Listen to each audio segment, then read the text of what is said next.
इस दुनिया में नामालूम कितने कत्ल हुए और आगे भी होंगे, लेकिन अब बात राजधानी दिल्ली में हुए एक ऐसे कत्ल की है जिसमें कातिलों ने जिंदगी देने वाले एक छोटे से इंजेक्शन को ही आलाए कत्ल यानी जान लेने के हथियार बना लिया।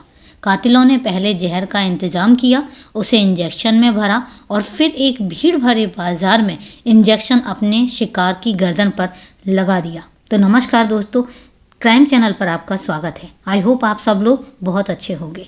दोस्तों, कहानी में आगे बढ़ें उससे पहले यही कहना चाहूँगी कि अगर आप अपने इस परिवार में पहली बार वीडियो वॉच कर रहे हैं तो कृपया करके चैनल को सब्सक्राइब ज़रूर करें, क्योंकि हमें आपके सहयोग की बहुत ज़्यादा ज़रूरत है। और इसके अलावा बेल आइकन ज़रूर प्रेस करें फर्दर नोटिफिकेशन के लिए। तो चलिए दोस्तों, समय ना लेते हुए कहानी में आगे जानते हैं कि कौन है जिसको जहर भरा इंजेक्शन लगाया गया और किसने जहर भरा इंजेक्शन लगाया और किसने इतनी दुश्मनी निभाई। वारदात है 7 जनवरी 2017 की। जगह है दिल्ली का सदर बाजार। शाम के करीब 7:30 बजे कोटक महिंद्रा बैंक का एक नौजवान कैशियर रवि कुमार रोज की तरह बैंक से अपना कामकाज निपटाकर द्वारका अपने घर के लिए निकला था। वह दफ्तर से बाहर निकलकर पैदल ही अपने घर की तरफ चला जा रहा था। शाम ढल चुकी थी और उसे दिल्ली से एक छोर से बिल्कुल दूसरे छोर पर जाना था। उसके साथ उसके कुछ दोस्त भी थे, लेकिन तभी कुछ ऐसा हुआ जिसने उसके मुंह से चीख निकाल दी। ऐसा लगा मानो किसी ने पीछे से उसकी गर्दन पर हमला किया हो। बात बिल्कुल सही थी, ऐसा ही कुछ हुआ था रवि के साथ। जिस तरह से उस पर पीछे से हमला किया गया, उसे देखकर ऐसा लग रहा था कि हमलावर उसे निशाना बनाने के लिए पहले से ही वहां पर घात लगाकर बैठा था। हमलावर को भीड़ ने धर दबोचा। उसने रवि पर एक सुई से हमला किया था और जल्द ही यह बात पुलिस तक जा पहुंची। लेकिन इधर अस्पताल में रवि की हालत बिगड़ने लगी थी। गर्दन में चुभोई गई एक सुई ने उसे एक ही झटके में जिस्मानी तौर पर तोड़कर रख दिया था। डॉक्टरों ने लाख कोशिश की, लेकिन 24 घंटे गुजरते गुजरते वो हो गया जो होना नहीं चाहिए था। रवि की जान चली गई। जी हाँ, एक सुई के वार से रवि मारा गया। लेकिन सवाल ये था कि आखिर उस अनजान शख्स ने रवि की जान क्यों ली? उसकी रवि से क्या दुश्मनी थी? आखिर इंजेक्शन में ऐसा क्या था जो रवि के लिए जानलेवा साबित हुआ? और सबसे अहम ये कि उसने रवि को मारने के लिए इतना अजीबोगरीब तरीका क्यों चुना? तो इन तमाम सवालों के जवाब जानने के लिए उसके कातिल का मुंह खुलवाना सबसे ज़्यादा ज़रूरी था। कातिल ने पहले तो वर्दी वालों को उलझाने की कोशिश की, लेकिन जब उसने सच्चाई बताना शुरू किया तो पुलिस वाले भी हैरान रह गए, क्योंकि सच्चाई ये थी कि उसकी सीधे तौर पर रवि से कोई दुश्मनी ही नहीं थी। हाँ, इधर जरूर था कि मौकाए वारदात से इंजेक्शन के साथ पकड़ा गया प्रेम सिंह नाम का वो हमलावर रवि के ससुराल के पड़ोस में रहता था। उसने पूछताछ में बताया कि रवि के कत्ल के पीछे असल में वो नहीं बल्कि किसी और का हाथ है। आरोपी प्रेम सिंह ने पुलिस को बताया कि उसने तो सिर्फ इस वारदात को अंजाम दिया है और इसके बदले में उसे 3 लाख रुपए मिलने वाले हैं। यानी रवि का कत्ल सुपारी लेकर किया गया था। और जब कातिल ने साजिश रचने वाले का नाम लिया तो एक बार फिर हर कोई हैरान रह गया था। जानते हैं क्यों? क्योंकि रवि का इस शख्स से भी सीधे तौर पर कोई लेना देना नहीं था, बल्कि वह तो अपने कत्ल को साजिश रचने वाले को जानता तक नहीं था। लेकिन रवि का कत्ल जिस वजह से हुआ वैसा कम ही देखने को मिलता है। रवि ना तो अपनी जान लेने वाले को जानता था और ना ही कत्ल की साजिश रचने वाले शख्स को। लेकिन इसके बावजूद वो न सिर्फ बेमौत मारा गया, बल्कि कातिलों ने कत्ल के लिए ऐसा अजीब तरीका ढूंढा जिसकी मिसाल पूरी दुनिया में इक्के दुक्के से ज़्यादा नहीं ढूंढ पाते हैं।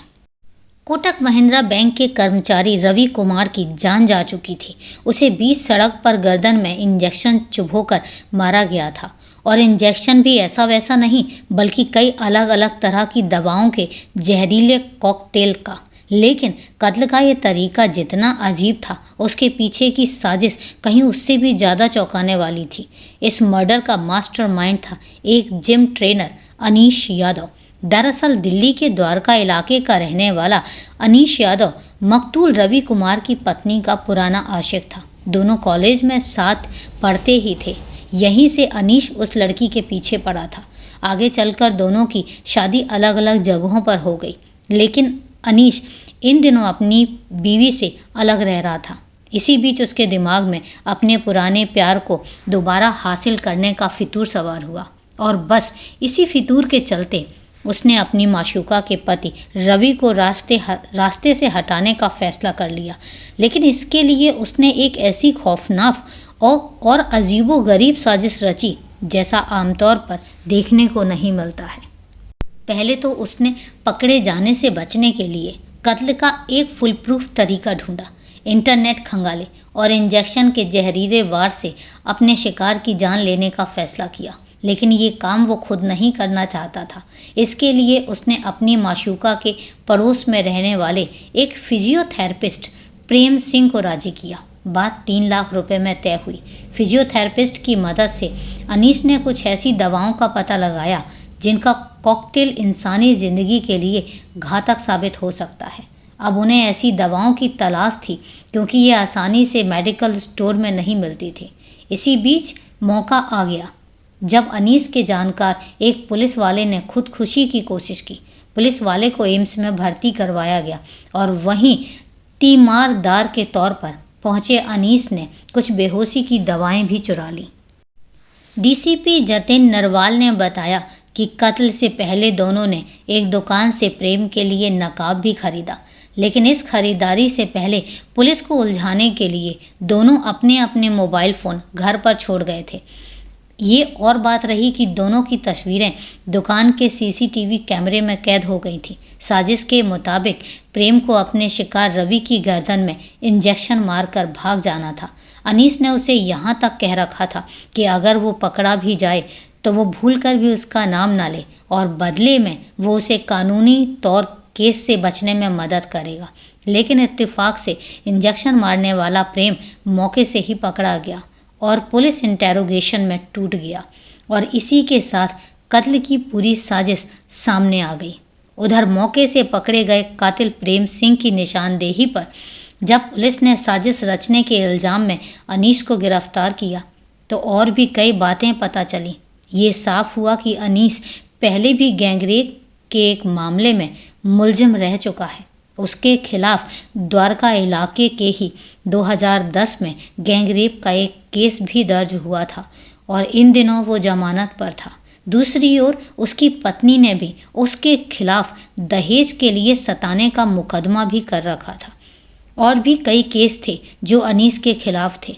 लेकिन इतना सब कुछ होने के बावजूद उसके होश ठिकाने नहीं आए और उसने सिर्फ अपनी सनक और एक तरफा आशिकी के चलते एक बेगुनाह की जान ले ली। जबकि रवि कुमार की पत्नी भी सदमे में है कि अनीश ने ऐसा क्यों किया और क्यों वो ऐसा चाहता था। तो दोस्तों, ये है पूरी कहानी। किस तरीके से सिर्फ और सिर्फ किसी को हासिल करने के लिए कैसे कैसे तरीके आजमाए गए। और आज की अपडेट यही है कि अनीश आज भी जेल में है और उम्र कैद की सज़ा काट रहा है। तो दोस्तों, ये थी पूरी वारदात। अब वारदात के बारे में आपकी क्या राय है कमेंट करके ज़रूर बताएं। तो चलिए दोस्तों, मिलते हैं फिर कल एक नई कहानी में। तब तक के लिए सेफ रहें, सुरक्षित रहें और अपना ध्यान रखें।